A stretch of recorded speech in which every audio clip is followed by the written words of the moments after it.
Hürmetli abunəçilərimiz, Koçköprü Avtomarketdən Lada Vesta'nı avtomatından göstəririk sizlərə. 2018-ci ildə işləb çıxarılған avtomobilimiz dımzor. Yine qımmat imanın diske balonla qoyulğan. Həm müəzzib baxılır. Uzun hakiki yürgəni 200.000 kilometr yürütdü maşinimiz. Avtomat karovka. Aynaları üçündür. Full variantı. Cruise kontrol ramba yollarında. Video registrator, nakit keçik olla. Arkası dinələrində podogrifləri var maşının.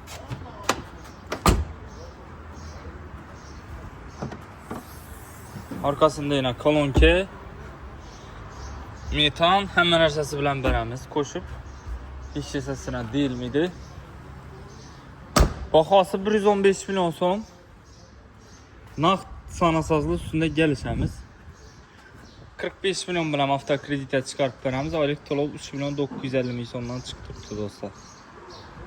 Koçköprü Avtomarketdə duradı maşinimiz. Gəl bala arasında. Zor maşin.